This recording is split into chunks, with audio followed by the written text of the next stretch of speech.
সৃষ্টিকে আমার পতিব্রতা ধর্মের শপথ। এখন সূর্য কখনো আকাশে উঠবে না সূর্যে। নমস্কার, আপনাদের স্বাগত। একজন সত্যিকারের পতিব্রতা নারী কেমন হয়? যখন স্বামী কোনো পরস্ত্রীর সঙ্গে সম্পর্ক রাখে তখন পতিব্রতা স্ত্রীর কী ধর্ম হয়? পতিব্রতা স্ত্রীকে তার স্বামীর মান রাখা উচিত? স্ত্রীকে কি দুরাচারী স্বামীকে ত্যাগ করা উচিত? স্ত্রীকে কি রোগী স্বামীর সঙ্গ দেওয়া উচিত? এমন স্বামীর সঙ্গে থাকতে কোন কষ্টে ভোগ করতে হয়? সাথে স্ত্রীর কোন সেই অঙ্গ কোনো পুরুষকে কখনো দেখা উচিত নয়, কারণ যে কোনো পুরুষ স্ত্রীর এই অঙ্গ দেখে তার নিশ্চিত বিনাশ হয়ে যায়। এই বিষয়ে পদ্মপুরাণে সৃষ্টিখণ্ডে খুবই গুরুত্বপূর্ণ ইতিহাস বলা হয়েছে। এই প্রাচীন কথা খুবই জ্ঞান কথা। প্রত্যেক বিবাহিত স্ত্রীকে কি রোগী স্বামীর সঙ্গ ছেড়ে দেওয়া উচিত?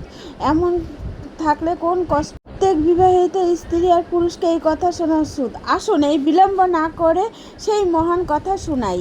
বন্ধুরা, প্রাচীন সময়ের কথা। মধ্যদেশে প্রতিষ্ঠানপুর নামে একটি সুন্দর গ্রাম ছিল। সেই গ্রামে কৌশিক নামে এক ব্রাহ্মণ তার স্ত্রী শৈব্যার সাথে বাস করতেন। কৌশিক পূর্বজন্মের পাপ স্বরূপ করার জন্য কুষ্ঠরোগ হয়েছিল। তার শরীরে অনেক ঘা ছিল, তা থেকে পুঁজ বেরোতে, অঙ্গগুলোতে অসহনীয় যন্ত্রণা থাকতো। যদিও কৌশিকের রোগ ছিল, তবুও পতিব্রতা শৈব্যা তার পালন করত। এমন করে করত যে মা তার শিশু করত। প্রতিদিন তার স্বামীকে স্ত্রী স্নান করাতো, মলম লাগাতো, নতুন বস্ত্র পরাতো এবং খাইয়ে দিত। শৈব্যা তার স্বামীকে দেবতার মতো মেনে তার দিকে মন দিত। কুষ্ঠরোগের কারণে স্বভাবে তার চেঁচড়ে হয়ে গিয়েছিল। কখনো কখনো শৈব্যার ওপর ওর ঝামেলা করতো, রাগ করতো। সহনশীল শৈব্যা এই কথাগুলো কখনো খারাপ মনে করতো না। সেই জীবনকে তার স্বামীর সেবা এবং সুখের জন্য সমর্পিত করে দিয়েছে। স্বামীর প্রতারণা প্রেমপূর্বক সহ্য করেছিল এবং আরও বেশিভাবে তার দেখাশোনা করত। শৈব্যা নিষ্ঠার এবং সেবা করত, স্বয়ং দেবতারাও তার গুণ গাইত। কিন্তু একদিন ভাগ্য এই দম্পতির পরীক্ষা নেওয়া ঠিক করলো।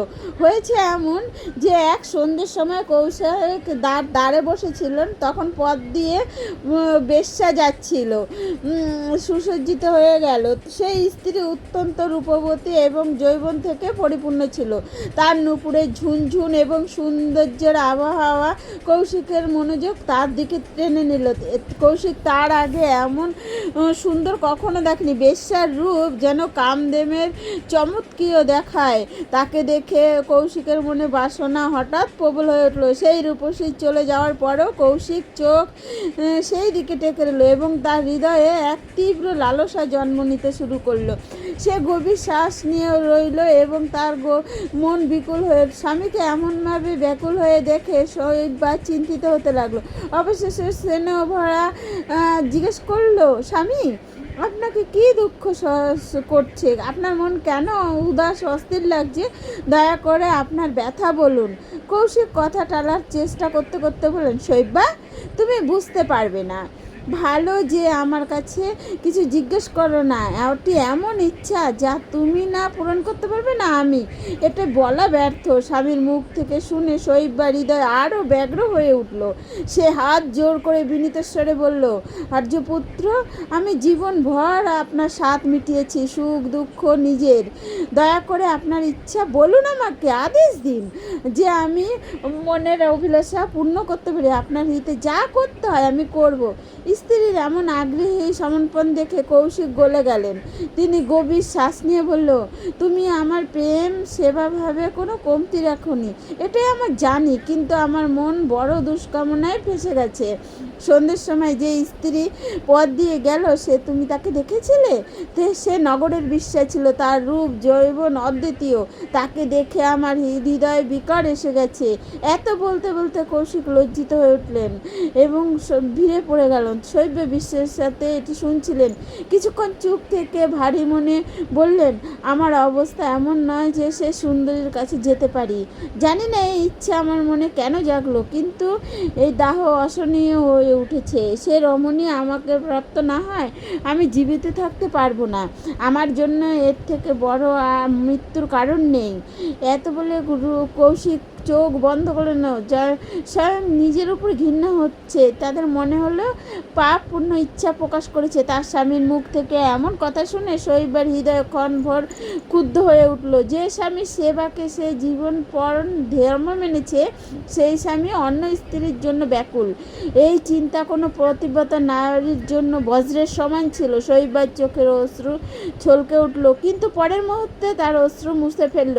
সে জানত যে স্বামীকে দোষ দেওয়া এটি সময় নয়, তাই প্রাণ সংকটে একজন সত্যিকারের পতিব্রতার জন্য সর্বাধিক মূল্যবান হয়। শৈবা মনে মনে নিশ্চয় করল সে তার স্বামীর শেষ ইচ্ছা পূর্ণ করে ছাড়বে।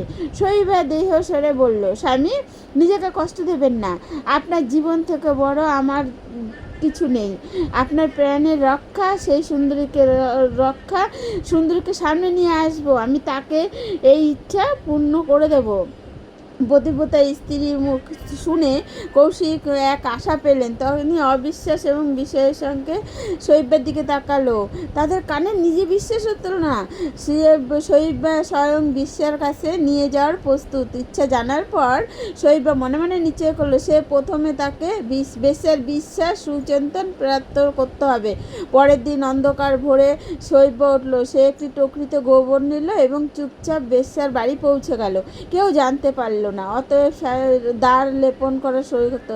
আঙিনাকে ভালোভাবে ঝাড় দিল এবং গোবর মাটি দিয়ে পবিত্র করলো। এই কর্ম করে সূর্যোদয়ের আগে চুপচাপ ফিরে এলো। এইভাবে শৈবা লাগে তার 3 দিন বেশ্যালয়ের দ্বারে পরিষ্কার এবং লেপন করত। সে তার কাজ নিরন্তর এবং প্রসন্ন করতেন, যেন ঈশ্বরের পূজা করছে। বেশ্যা দেখলো যে বিনা বলে কেউ আঙিনাকে সাজিয়ে যায়, রাস্তা এবং দেয়াল সাজিয়ে সাপ রেখে যায়।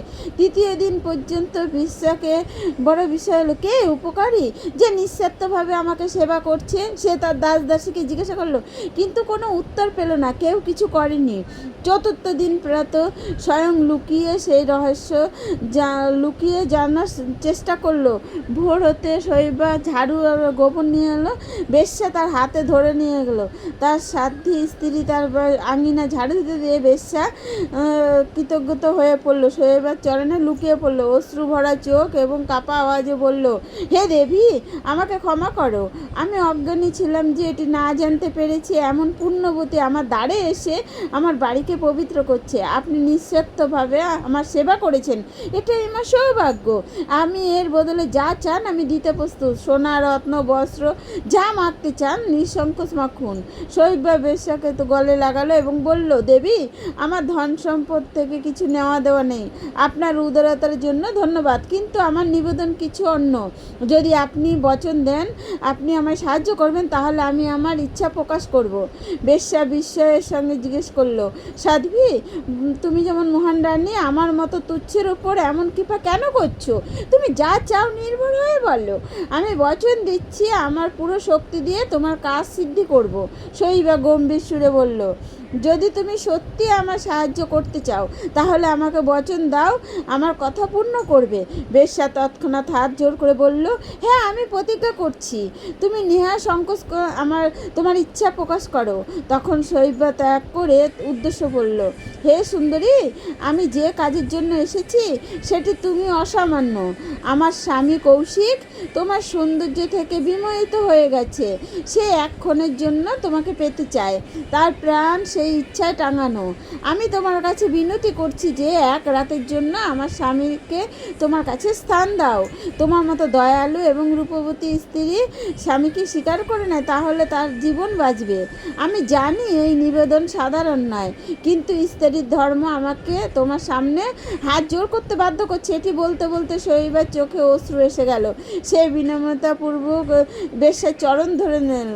বেশ্যা ঘাবড়ে সামাতে গেলে মাটি কী করছো তুমি? তুমি যেমন পূজ্য স্ত্রী, আমার চরণ কিভাবে ছুঁতে পারো? আমাকে সংকোচে ফেলো না।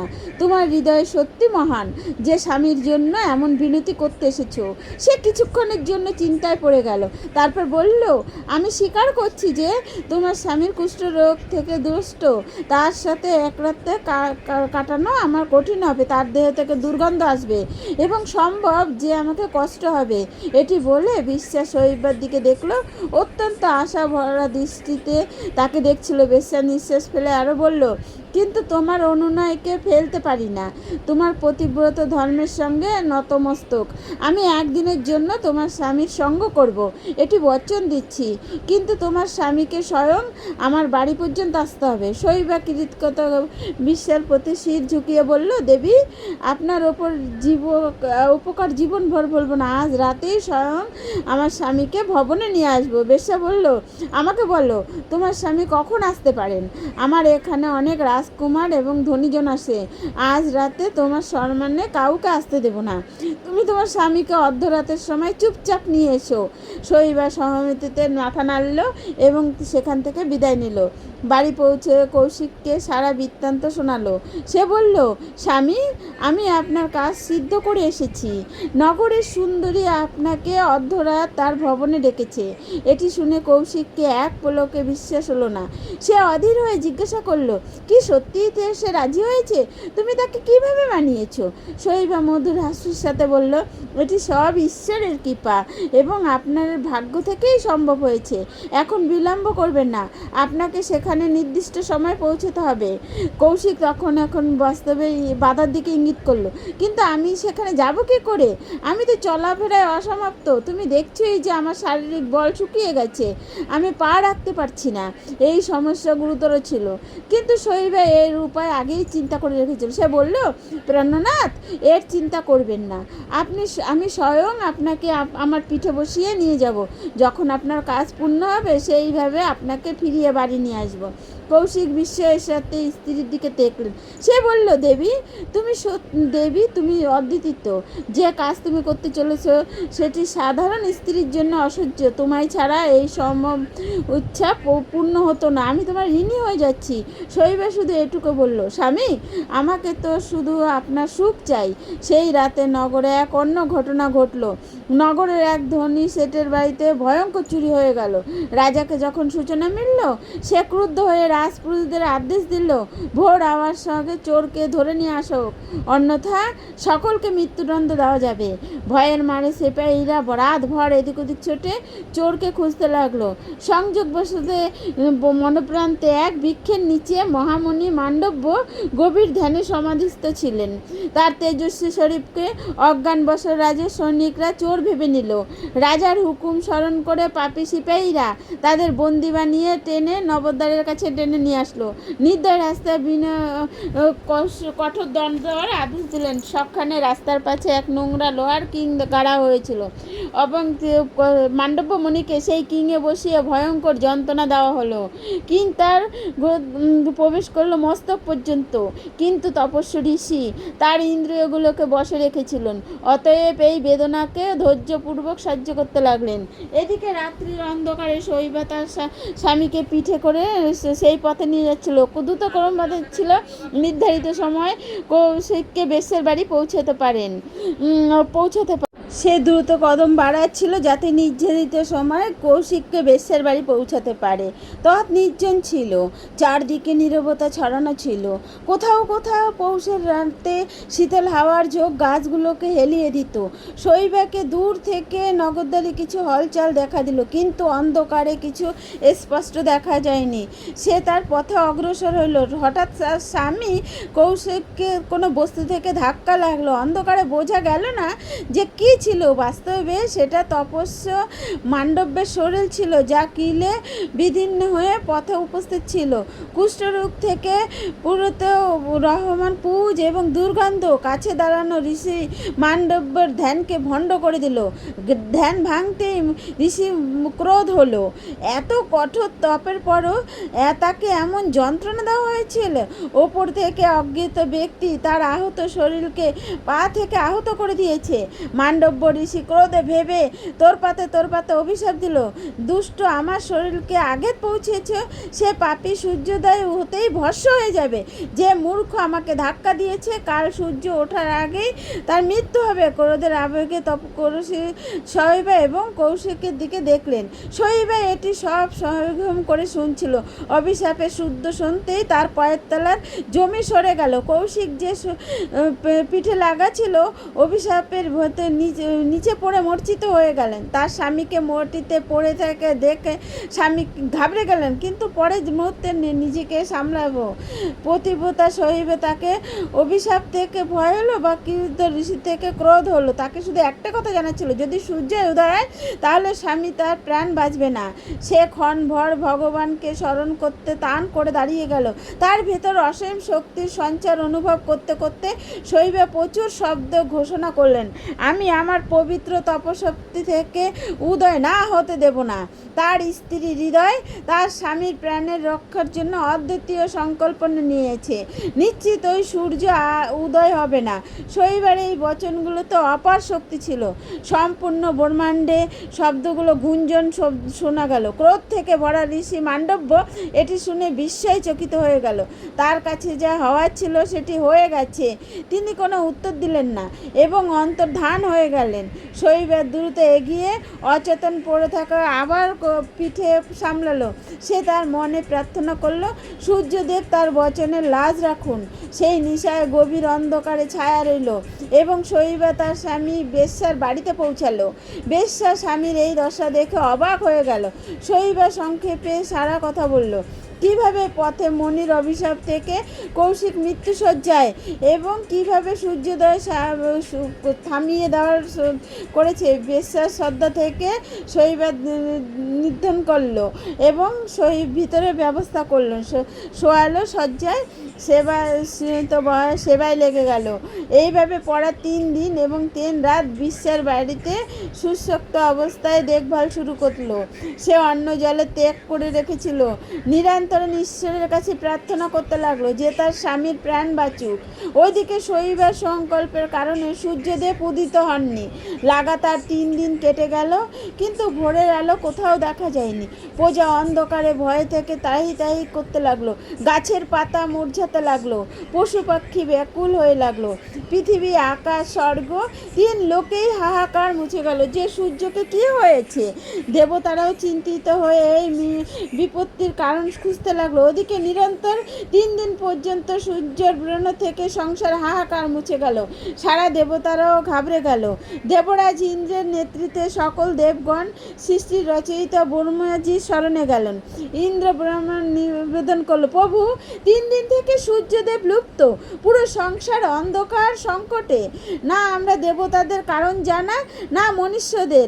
প্রজা তাহিত করছে, যজ্ঞ অনুষ্ঠান থমকে গেছে, ঋষিমণিদের কাজ থেমে গেছে এবং পৃথিবীতে জীবজন্তুদের জীবনও বিপদে পড়ে গেছে। হে বিধাতা, দয়া করে এই সমস্যার সমাধান করুন। ব্রহ্মাজি ধ্যানমগ্ন ছিলেন। তিনি তার দিব্য দৃষ্টি থেকে সম্পূর্ণ অবস্থায় অবলোকন করলেন এবং দেবতাদের বললেন, এটি সব এক মহাপতিতা স্ত্রী এবং ঋষি মান্ডবদের মধ্যে ঘোষাঙ্গ কারণ। ব্রহ্মা এমন বলতেই সকল দেবতাদের বিস্ময় হলো। তারা এই ঘটনায় বৃত্তান্ত জানতে চাইল। তখন ব্রহ্মাজি বিস্তারিত বললেন, কিভাবে পতিব্রতা শৈবা তার স্বামীর প্রাণের রক্ষার জন্য সূর্যের উদয়কে থামিয়ে দিয়েছে। এটি শুনে দেবরাজ ইন্দ্র সকল দেবতারা বললেন, প্রভু এখন আপনি এই অবস্থা নিবেদন করতে পারেন। যদি সূর্যদেব শীঘ্রই প্রকট না হন তাহলে 3 লোকেই প্রলয় হয়ে যাবে। ব্রহ্মাজি দেবগণকে আশ্বাস দিলেন স্বয়ং সেই স্থলে যাওয়ার নিশ্চয় যেখানে শৈবা তার স্বামীর সঙ্গে ছিল।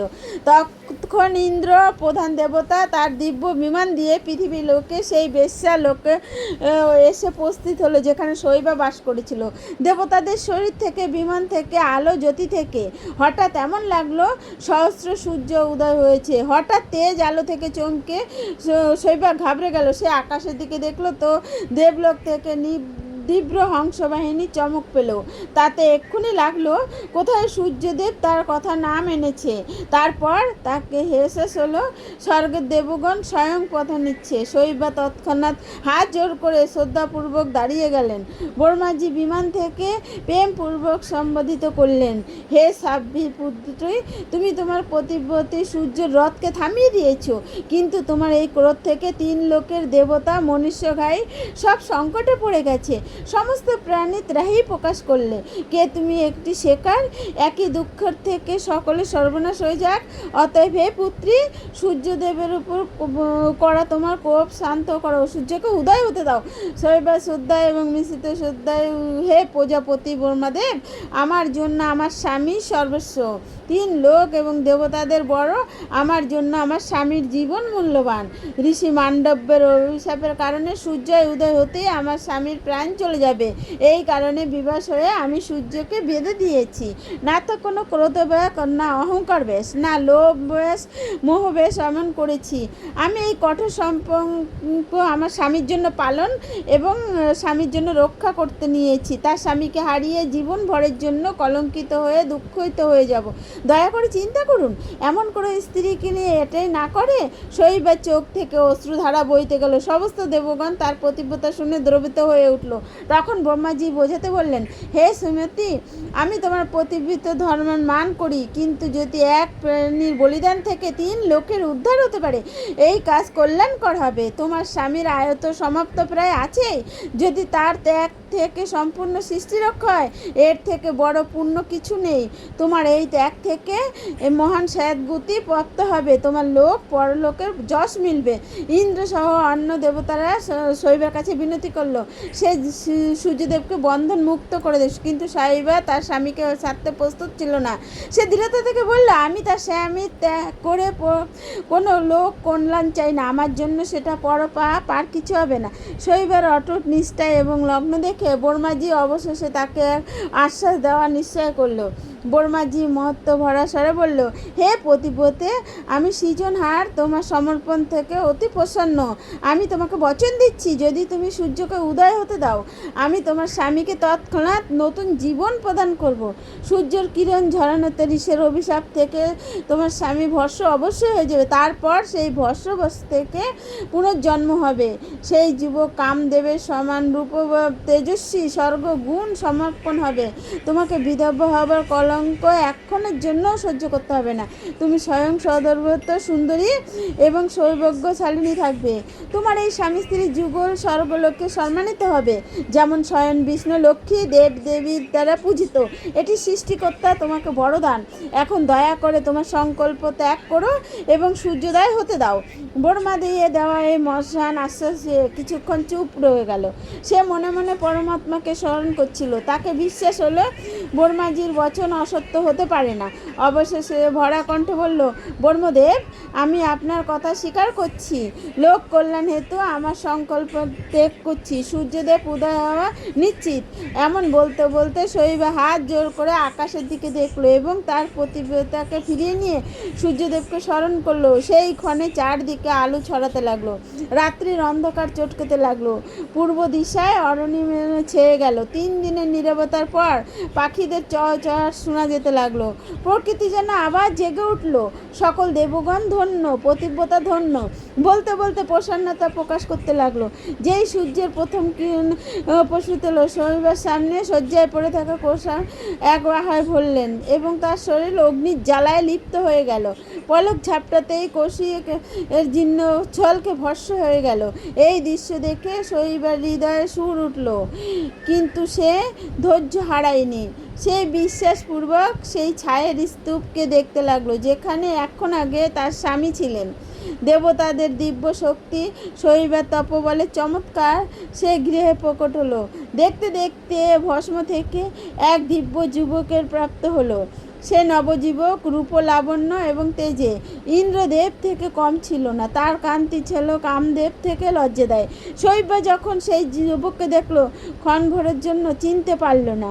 কিন্তু তারপর যুবক শ্রদ্ধাপূর্বক শৈবাকে স্পষ্ট করতে করতে বলল, দেবী, কি তুমি আমাকে চিনতে পারোনি? আমিই তোমার স্বামী কৌশিক। তোমার পূর্ণ প্রভাব থেকে আমাকে নতুন জন্ম দিয়েছে। এটি শুনতেই শৈবাকে অপার হাস্য হলো। সে কাঁদতে কাঁদতে স্বামীকে হৃদয় থেকে লাগিয়ে নিল। স্বামী স্ত্রী উভয়ের অশ্রু খুশির মারে থামছিল না। নগরবধূ বেশ্যা এই অদ্ভুত দৃশ্য একদিকে দাঁড়িয়ে দেখলো, নিহার ছিল। তার মনে শৈবার জন্য অগাধ শ্রদ্ধা উৎপন্ন হয়ে গিয়েছিল। দেবতারা এই পরম চমৎকারের প্রসন্ন হয়ে স্বর্গ থেকে পুষ্প বর্ষণ করল। স্বয়ং ব্রহ্মাজি পৃথিবীতে নেমে কৌশিক এবং শৈবাকে আশীর্বাদ করলেন। তিনি দম্পতিকে দিব্য বস্ত্রভূষণ করলেন এবং বললেন, তোমরা উভয়ে তোমাদের পুণ্যকর্ম থেকে এখন স্বর্গলোক চলো। পৃথিবীতে তোমার কাজ সম্পূর্ণ হয়েছে। এখন তোমরা স্বামী স্ত্রী রূপে অমর হয়ে স্বর্গে আনন্দিত ভোগ করো। ইন্দ্র তৎক্ষণাৎ তার দিব্য বিমান ডাকলো, যা সোনার সমান চমক ছিল। শৈবা এবং কৌশিক হাত জোর করে সমস্ত দেবগণকে প্রণাম করলো এবং বিমানে আরোহ হয়ে গেলেন। সেই ক্ষণে সমস্ত পৃথিবীবাসী বিস্ময়ে এবং আনন্দ ভরে সেই স্বর্গারোহণকে নিহারছিল। দিব্য রথ আকাশে উড়ে চলল। শৈবা কৌশিক স্বামী স্ত্রীকে নিয়ে স্বর্গধামের দিকে প্রস্থান করলো। দেবতাদের সহ বিশ্বরাতে শ্বাস নিল।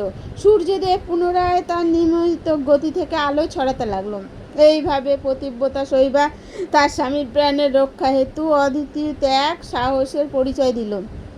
তার সংকল্প এবং তপবন থেকে তিনি সূর্যকে থামিয়ে একটি সিদ্ধ করলেন যে একজন সত্যিকারের পতিব্রতার সামনে দেবতারাও নতমস্তক হয়ে যান। এই পৌরাণিক কথা পতিব্রতা ধর্মের মহিমাকে যুগ যুগ পর্যন্ত উদ্ঘোষিত করতে থাকবে। শৈবা যেমন স্ত্রীরা ভারত ভূমির গৌরবশালী আদর্শ, যাদের স্বামী পরায়ণতা এবং ধর্মনিষ্ঠা সদৈব স্মরণীয়। প্রিয় দর্শকদের, আশা যে এই কথা পছন্দে এসেছে। যদি এই কাহিনী হৃদয়কে ছুঁয়ে গেছে, দয়া করে একটু লাইক করুন বন্ধুরা, তার ভাবনাগুলোকে কমেন্ট করুন, এই কথাকে মিত্রদের এবং পরিবারের সঙ্গে শেয়ার করুন। আমাদের আগামী এমন